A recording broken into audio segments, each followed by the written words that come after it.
The famous philosopher Nietzsche once said, "He who has a why can bear almost any how." In my younger and more vulnerable years, I failed to fully realize why I'd come to live.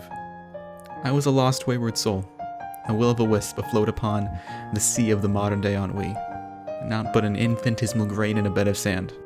The last starry vestiges of my youth seemed condemned to mediocrity, insofar as my life continued, only as a result of biological processes while lacking any higher calling.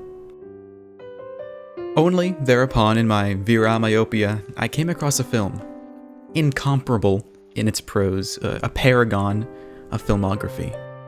No mere movie, but art that transcended this mortal world. That which beckoned to be analyzed. Okay. If you don't know what this movie is, you're an idiot.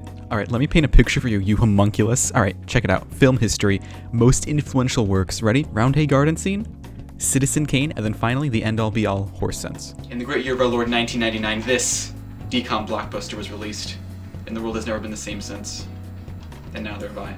Starring the precocious Lawrence brothers, Horse Sense is a movie that shouldn't even exist. In fact, I think it's mathematically impossible that such genius of this caliber could even coexist on a film reel.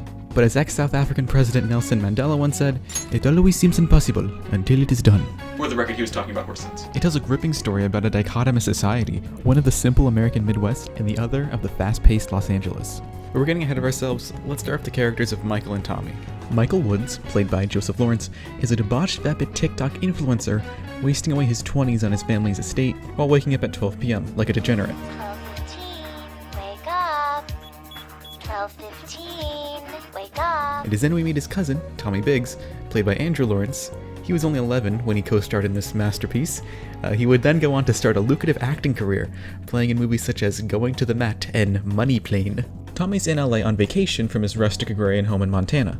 Poor Tommy, the entire time he's there, he just wants to hang with his cousin, give him this weird trinket or whatever, but Michael blows him off again and again. He gets this actually pretty awesome room that I feel like most kids of that era would dream of, but he keeps being blown off by Michael. Tommy soon finds himself disillusioned with Michael's flippant bigotry. He's scorned, crushed even, under the heel of Michael's irreverence. He waits to spend time with Michael, but the man would rather prioritize his opulent lifestyle and his blonde bimbo girlfriend over his humble kinsman. And it's implied the only reason Michael is dating Gina is that her dad is a big movie director. Ever heard of Lethal Force? Tornado 2? Time passes and Michael just keeps ignoring Tommy. Michael, with his snake tongue, deceives Tommy to think that they're finally gonna spend time together at Disneyland, something Tommy's been looking forward to for like the entire trip. But Michael cannot help but sin. He is the Iago to Tommy's Othello, and so Michael actually leaves Tommy at like a children's daycare to rot. Meanwhile, he bets on horse races, all to feed his insidious drug addiction. After he is satiated, Michael finds Tommy has left the daycare, and in a fit of blind fury, he attempts to murder an old woman in her car. Michael, distraught, goes home to an alienated Tommy. Soon, he receives his retribution. His parents admonish him and force him to work on Tommy's farm in Montana to teach him humility. Here's when we finally get to see some King Lear-style retribution. Because Michael is simply out of his element, bereft of any and all luxury, no smoothies, no gambling, and especially no turkey bacon. You wouldn't happen to have any turkey bacon, would you? Bacon comes from a pig, son, not turkeys. Here is when the psychological parts of the film start to take hold. You see, Michael is in a metaphorical hell. Though Montana may front as a bucolic rustic homage to an American bygone era, harboring a zeitgeist of a homely Midwestern hearth, I wrote this. Michael finds himself beset by attempts of sabotage by Tommy, who saddles him with work. A bitter feud is formed. Animosity grows between the two as their once strong friendship is rent asunder.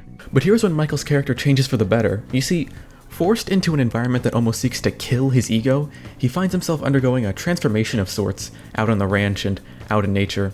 It's like Thoreau once said in Walden.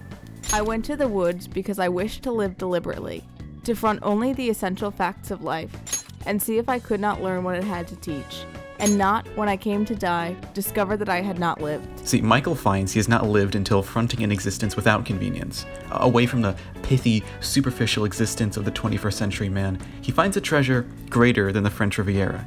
He finds himself, and finds in Tommy a character whom he cherishes. He relishes and soon gains admiration towards the ranch. He used to drive sports cars and would wear a sweater around his neck, but now look at him, living deep and sucking the marrow out of life. But latent problems are soon to show themselves. See, Tommy's ranch is currently facing financial trouble.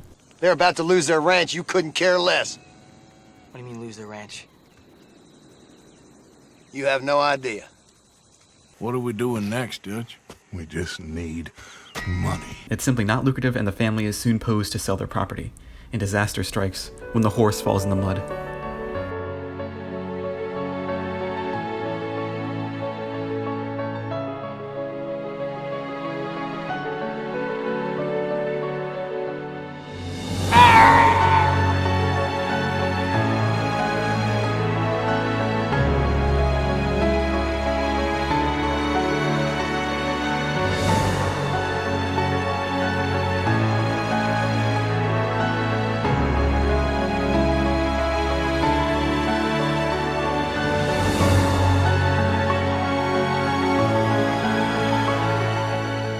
Truly gripping scene.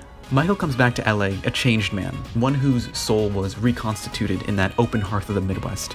Michael uses his college education and finances and land trusts to save the ranch, giving the wild horses a place to roam and giving back to that earth which gave so much to him. But it's time we stop messing around and truly analyze this film, starting with the religious symbolism.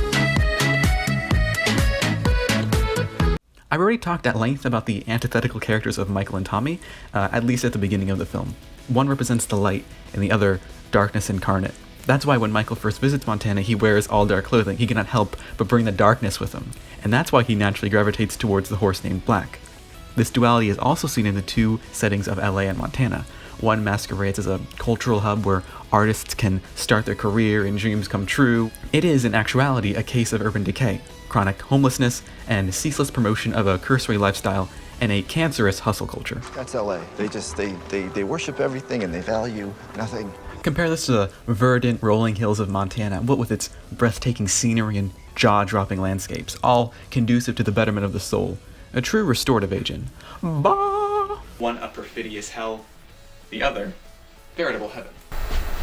Don't believe me? Take a look at this license plate, and bam, Bible verse. Chekhov's gun. Leviticus chapter 25, specifically verse 51, is in reference to the Israelite slaves being able to buy their freedom, freeing them from their servitude. Almost similar to how Michael works to earn his freedom from the ranch, or how Tommy's family is freed from the bondage of the bank. Furthermore, we could also find symbolism with the four horsemen of the apocalypse. Death, representing Tommy's father's demise, or maybe death of the ego. Famine, because it's a ranch. War between Michael and Tommy, which results from conquest, because of Michael's argumentative ego. And check that out. Water into wine. But through a religious lens is only one way to see the movie. It is rather multifaceted after all. It's time we talk about the elephant in the room. It's time we talk about the Freudian... When you think about horses, what comes to mind? Probably freedom, endurance, beauty, majesty, and probably its prevalence within the female psyche. Since I'm obviously an expert, let me go more into detail and tell you what women think. The opposite sex goes through so much in our modern day. Finding the right one, corsets, balancing books on their head. What the subconscious mind needs is an escape, which comes in the symbolic form of a horse. No longer are they fettered by childbirth or discriminatory pricing on products. Instead, they are like the horse, majestic and free. This is symbolism, and this is why we have the horse girl. With this in mind, how can one not look upon the visage of that Montanian landscape and not wish to be one of the horse? Freud actually once psychoanalyzed a 5-year-old boy back in 1909 for his phobia of horses. Sigmund Freud's 8 case histories include the story of little Hans, a cheerful young child in Austria who had developed a general phobia of horses. The boy's father was a big proponent of Freud's theories and wrote to him often, documenting his son's mannerisms and dreams. Eventually, Freud considered this phobia to be an underlying subconscious fear of the boy's father. Apparently, the blinkers worn by the horse resembled the father's face, especially his mustache and hat.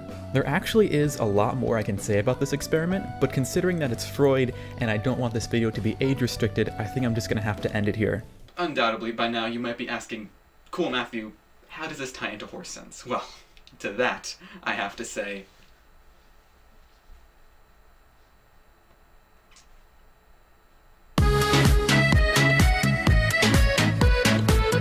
This movie is, above all else, a story about growing up, with characters going through changes.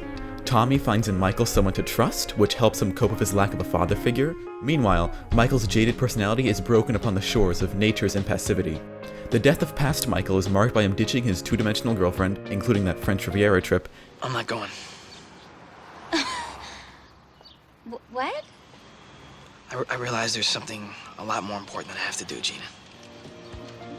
And investing in something greater than himself, the ranch, which not only symbolizes that previously mentioned American hearth, but also what existentialist Ernest Becker called kausasui, a striving for meaning, a sort of symbolic immortality that lives on after we die. As Becker states in The Denial of Death, man cannot endure his own littleness unless he could translate it into meaningfulness on the largest possible level.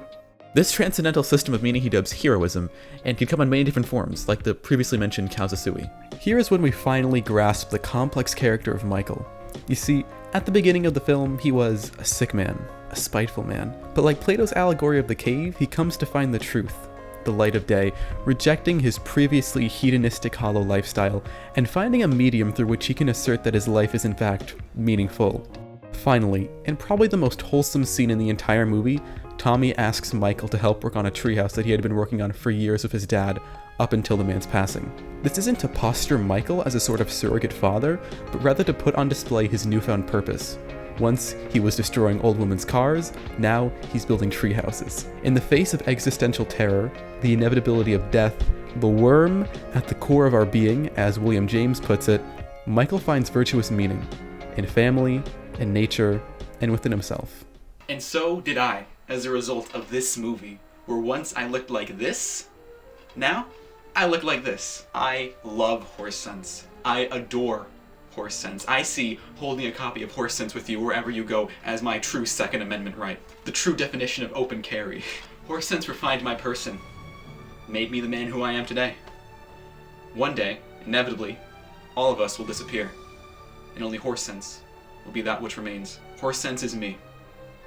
I am Horse Sense. But, as the ancient proverb says, God created Horse Sense to train the faithful.